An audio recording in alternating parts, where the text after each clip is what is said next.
Movie के start में हमें एक बच्चा देखने को मिलता है जो कि एक मैजिक स्पेल की प्रैक्टिस कर रहा है। इस बच्चे का नाम यिंगमिंग है और ये एक प्रोटेक्शन स्पेल की प्रैक्टिस कर रहा है। ये स्पेल एक मास्टर बनने के लिए बहुत जरूरी है। यिंगमिंग से ये स्पेल हो नहीं पाता, जिसके बाद वो अपने मास्टर से कहता है कि ये स्पेल मुझसे नहीं होगा। इस बात पे मास्टर उसको कहते हैं कि अगर तुम्हारी लाइफ में कोई ऐसा है जिसको तुम प्रोटेक्ट करना चाहते हो तो उसके बारे में सोच के इसकी प्रैक्टिस करो। फिर दिखाते हैं कि इस स्पेल की प्रैक्टिस करते करते यिंगमिंग बड़ा हो जाता है। इतने साल गुजरने के बाद भी जब वो ये स्पेल नहीं कर पाता तो वो अपने मास्टर से कहता है कि हमें इस प्रोटेक्शन स्पेल की जगह टेलीपोर्टेशन स्पेल की प्रैक्टिस करनी चाहिए। मास्टर जानते हैं कि यिंगमिंग को टेलीपोर्टेशन स्पेल तो आता है, तो वो इसकी इस ऑफर को रिजेक्ट कर देते हैं। मास्टर उसे बताते हैं कि किसी भी पावरफुल एनिमी को हराने के लिए सिर्फ टेलीपोर्टेशन स्पेल काफी नहीं होगा। इसके साथ ही साथ एक अच्छा मास्टर बनने के लिए उसको प्रोटेक्शन स्पेल सीखना बहुत जरूरी है। अभी ये दोनों बातें कर ही रहे होते हैं कि वहाँ की प्रोटेक्शन वॉल टूटने लगती है। इसके बाद मास्टर समझ जाते हैं कि ये शैतानी सांप का साया है। इस सांप को देखते ही मास्टर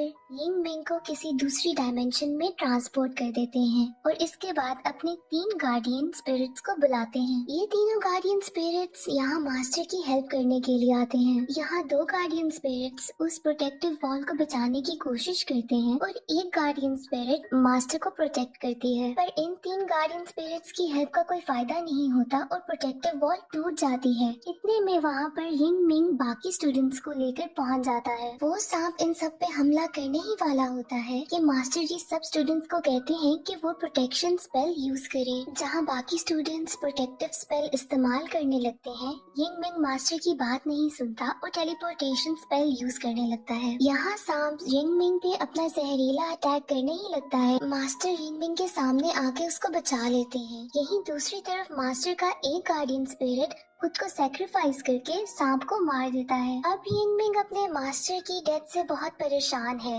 और बहुत ही ज्यादा दुखी कि उसकी वजह से उसके मास्टर के पूरे जिस्म में जहर फैल रहा है। मास्टर मरने से पहले यिंगमिंग को इस सांप की सच्चाई बताते हैं। वो बताते हैं कि कैसे 300 साल पहले इंसानों की ही लालच की वजह से ये सांप जन्म लेता है। इस सांप को कैद करने के लिए 4 मास्टर सामने आए थे जो मिल के इस सांप को इंपीरियल सिटी में कैद करते हैं, जो कि अब भी इंपीरियल सिटी की रानी की बॉडी में कैद है और उसकी प्रोटेक्शन 4 स्टोन गार्डियंस करते हैं और वो फिलहाल स्टैचू की शक्ल में सोए हुए हैं। ये है dragon statue, turtle statue, bird statue और टाइगर स्टैचू। और जब भी ये सांप वहाँ से निकलने की कोशिश करेगा तो 4 मास्टर्स को जाकर इन 4 स्टैचूज को जगाना होगा। वहाँ दूसरी तरफ दिखाते हैं कि इंपीरियल सिटी की क्वीन अब बहुत ही ज्यादा परेशान हो गई है क्योंकि उसको पता चल गया है कि शैतानी सांप जाग चुका है। अब यिंगमिंग इंपीरियल सिटी में आ पहुंचा है। वहाँ उसको गेट पर एक आदमी नजर आता है जो कि एक बांसुरी बजा रहा होता है। ये असल में एक मास्टर है और इसका नाम है बुया। तभी इनको एक और मेलोडी की आवाज आती है जिनका ये दोनों मिलकर पीछा करने लगते हैं। काफी देर पीछा करने के बाद उनको पता चलता है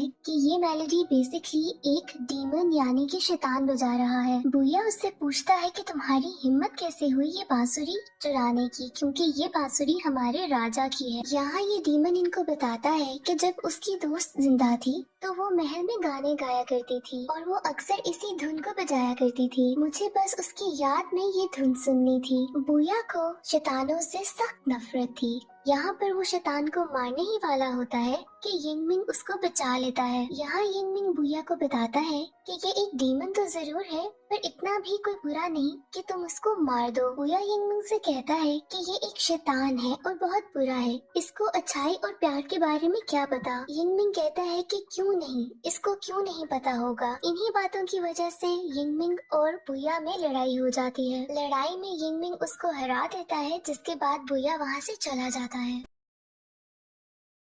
बेसिकली बुया को इंपीरियल सिटी में उसी सांप से लड़ने के लिए बुलाया गया था क्योंकि वो उन मास्टर्स में से एक मास्टर था, लेकिन ना यिंगमिंग को इस बात का पता होता है और ना ही बुया को। इसके बाद वो डीमन यिंगमिंग से कहता है कि मास्टर जी आप मुझे अपना गुलाम बना लें। अब यिंगमिंग इस डीमन को अपना गार्डियन स्पिरिट बना लेता है और इसका नाम रख देता है किलिंग स्टोन। अब नेक्स्ट सीन में हमें क्वीन का महल दिखाते हैं जहाँ पर 3 मास्टर जमा हो चुके हैं, यिंगमिंग, बुया और यांगपिंग। पर चौथा मास्टर हांगरू यहाँ पर अब नहीं है और यहाँ पर ही यिंगमिंग और बुया को पता चलता है कि ये दोनों मास्टर्स हैं। यहाँ पर यिंगमिंग की महल के प्रीस्ट से भी मुलाकात होती है जो कि वहाँ की रानी का बॉडीगार्ड भी है। ये प्रीस्ट इनको बताता है कि गार्डियन एंजल्स को जगाने के लिए रिचुअल कल किया जाएगा और ये लोग आज आराम करने के लिए जल्दी सो जाएं। यहाँ यिंगमिंग देखता है कि इस प्रीस्ट की शक्ल उसके मास्टर से बहुत ज्यादा मिलती है। अब नेक्स्ट सीन में दिखाते हैं कि सुबह इन सब मास्टर्स की मुलाकात प्रिंसेस से होती है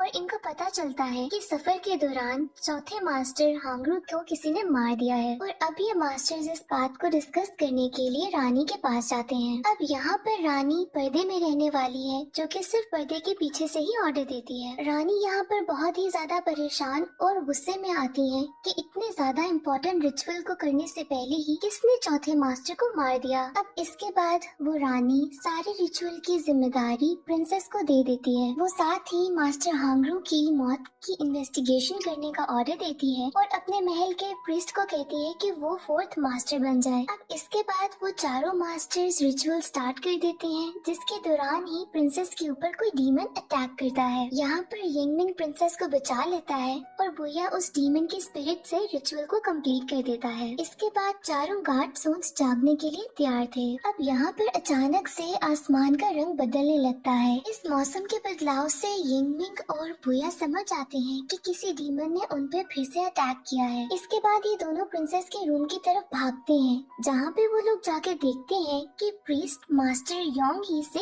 लड़ रहा है। प्रीस्ट का कहना था कि मास्टर लोंग ही क्वीन को मारना चाहते हैं पर लोंग ही इस बात पे इनकार कर देती है। इसके बाद इन चारों की लड़ाई शुरू हो जाती है। इस लड़ाई के दौरान लोंग ही ये डीमन के हाथों मारी जाती है पर मरने से पहले लोंग ही यिंगमिंग को रानी के बारे में कुछ बताती है पर ये बात अच्छी तरीके से यिंगमिंग नहीं सुन पाता। अब अगली सुबह बुया और यिंगमिंग मिलते हैं जहाँ बुया उसको बताता है कि उससे प्रीस्ट पर शक है लेकिन यिंगमिंग का कहना कुछ और है। वो बताता है कि उसको उल्टा रानी पर ही शक है। यहाँ ये दोनों एक दूसरे के अगेंस्ट होकर ही अपनी अपनी इन्वेस्टिगेशन शुरू कर देते हैं। अब यिंगमिंग अपने रूम में जाता है तो देखता है कि प्रिंसेस उसकी सॉर्ड को चुराने की कोशिश कर रही है। ये वो सॉर्ड है जो कि मास्टर ने यिंगमिंग को दी थी और इसी सॉर्ड से उस सांप को मारा जा सकता था। यहाँ यिंगमिंग प्रिंसेस से पूछता है कि वो उसकी सॉर्ड को क्यों चुरा रही थी पर इससे पहले कि प्रिंसेस यिंगमिंग को कुछ बताती वहाँ हेयर डीमन आकर प्रिंसेस पे हमला कर देती है। यहाँ ये हेयर डीमन यिंगमिंग को बताती है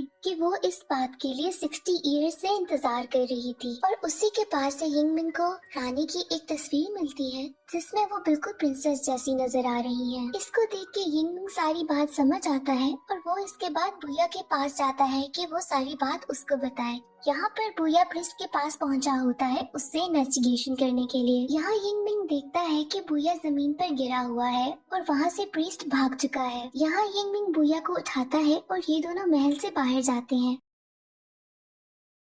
वहाँ पर उनको प्रिंसेस और प्रीस्ट दोनों मिलते हैं। बुया प्रिंसेस से पूछता है कि उसने और प्रीस्ट ने रानी को धोखा क्यों दिया। यहाँ पर यिंगमिंग उसको बताता है कि ये प्रिंसेस नहीं बल्कि रानी ही है, यानी कि प्रिंसेस ही रानी है और रानी ही प्रिंसेस है और जिसको उन्होंने पर्दे में देखा था वो रानी नहीं बल्कि रानी का स्टैचू था जिसको प्रीस्ट कंट्रोल कर रहा था। आखिर ये सब कुछ चल क्या रहा है? तो बात दरअसल ये है कि जब उस सांप ने इंपीरियल सिटी पे हमला किया था तो उन 4 मास्टर्स ने सांप को हरा दिया था जिसके बाद रानी यानी कि प्रिंसेस यांगपिंग ने उस सांप को अपनी बॉडी में कैद कर लिया था जिसके बाद वो इमॉर्टल हो गई और उसके बाद से उनकी उम्र नहीं बदली। अब रानी को उस सांप को अपने अंदर कैद करने के लिए खुद को भी इंपीरियल सिटी में कैद करना था और वो कभी भी अपने महल से बाहर नहीं जा सकती थी। तो अब इतने सालों से महल में रह रहकर प्रिंसेस को नाउमीदी सी होने लगी थी और वो बहुत ही ज्यादा उदास हो गई थी। इसके बाद महल में आते हैं यिंगमिंग के मास्टर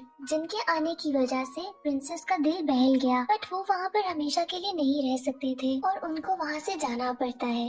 लेकिन प्रिंसेस उदास ना हो तो वो मास्टर उनको एक गार्डियन एंजल देते हैं जो कि बिल्कुल उन जैसा दिखता है, और वो गार्डियन एंजल कोई और नहीं बल्कि वो प्रीस्ट ही था। अब प्रिंसेस को तो यही लगता है कि प्रीस्ट वही मास्टर है, पर वो कोई और नहीं गार्डियन एंजल ही है। अब कुछ अरसे के बाद प्रीस्ट प्रिंसेस से कहता है कि वो इमॉर्टल होना चाहता है, और क्योंकि प्रीस्ट बिल्कुल मास्टर जैसा लगता है प्रिंसेस बात मान लेती है। लेकिन इस बात के लिए उसको अपनी बॉडी से वो सांप निकालना होगा जिसको उसने काफी अरसे से अपने जिस्म में कैद करके रखा था। इसके बाद उस सांप को प्रीस्ट को अपनी बॉडी में कैद करना होगा जिससे वो इमॉर्टल हो जाएगा। ये बात सुनने के बाद यिंग मिंग और बुया उन प्रीस्ट के ऊपर हमला कर देते हैं। यहाँ प्रीस्ट उन पर टेलीपोर्टेशन स्पेल यूज करता है, बट जैसे कि हमें पता है कि यिंग मिंग की टेलीपोर्टेशन स्पेल बहुत स्ट्रॉन्ग है, वो उनके स्पेल से बच जाता है। दूसरी तरफ हमें दिखाते हैं कि प्रिंसेस की बॉडी में बहुत ज्यादा पेन स्टार्ट हो गई है, जिसका मतलब ये है कि वो सांप उनकी बॉडी से निकलने वाला है। अब सांप के निकलते ही प्रिंसेस मॉर्टल हो गई है। इसके बाद वो सांप प्रीस्ट की बॉडी में चला जाता है जिससे वो प्रीस्ट अब इमॉर्टल हो चुका है। देखते ही देखते प्रीस्ट एक बड़े जहरीले सांप में बदल जाता है और वो अब इंपीरियल सिटी को तबाह करने लगा है। इसके साथ ही साथ वो 4 गार्डियन स्टोन्स एक्टिवेट हो गए हैं, जिसके बाद वो अब पूरी इंपीरियल सिटी के बाहर एक प्रोटेक्टिव लेयर बनाने लगे हैं ताकि वो स्नेक वहाँ से बाहर ना निकल सके। पर यहाँ पर एक गार्डियन स्टोन एक्टिवेट नहीं होता जो कि एक बर्ड है। अब ये बर्ड इसलिए एक्टिवेट नहीं हुआ था क्योंकि रिचुअल के दौरान प्रीस्ट ने जानबूझ के उसको एक्टिवेट नहीं किया था। अब इसके बाद यिंग मिंग अपने 3 गार्डियन स्पिरिट्स को बुलाता है ताकि वो उनकी मदद कर सके। अब इनमें से एक गार्डियन स्पिरिट तो यिंग मिंग के सामने एक प्रोटेक्टिव वॉल बनाता है ताकि यिंग मिंग को कुछ ना हो, और बाकी 2 उस सांप से लड़ने लगते हैं। अब यहाँ पर हमें बहुत ही ज्यादा हैवी फाइट देखने को मिलती है। जब सिचुएशन बहुत ही ज्यादा आउट ऑफ कंट्रोल होने लगती है तो यहाँ पर प्रीस्ट खुद सामने आता है ताकि वो खुद लड़ सके। यहाँ पर प्रीस्ट उन गार्डियन स्पिरिट्स को मार देता है। यहाँ पर बुया को डर होता है कि ये सांप कहीं इंपीरियल सिटी से बाहर ना निकल जाए। यहाँ पर दिखाते हैं कि वो प्रोटेक्टिव वॉल कंप्लीट हो चुकी है जिसने पूरी इंपीरियल सिटी को कवर कर लिया है। यहाँ पर बुया किसी न किसी तरीके से अपनी बॉडी से उस बर्ड स्टैचू को जगा लेता है और अब वो खुद वो बर्ड बन चुका है। जिसके बाद वो प्रीस्ट के पास जाता है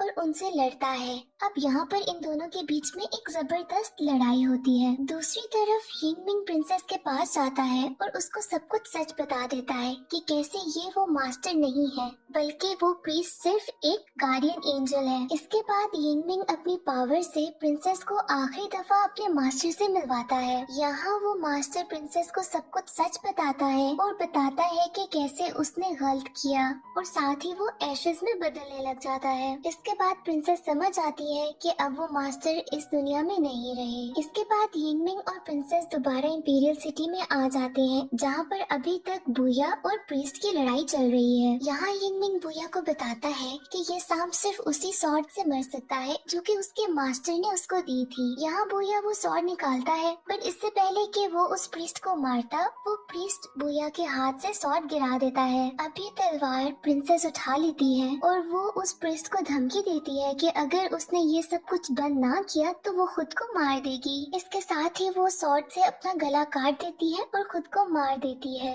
ये देखते ही प्रीस्ट बहुत ही ज्यादा टूट जाता है क्योंकि वो काफी अरसे से प्रिंसेस के साथ था और ये दोनों बहुत क्लोज हो चुके थे। अब इस बात का फायदा उठाते हुए बुया इस प्रीस्ट पे हमला करता है। यहाँ पर सांप के साथ साथ प्रीस्ट दोनों मर जाते हैं और इस तरह से प्रोटेक्शन वॉल खत्म होने लग जाती है, और इसके साथ ही यहाँ पर मूवी भी एंड हो जाती है।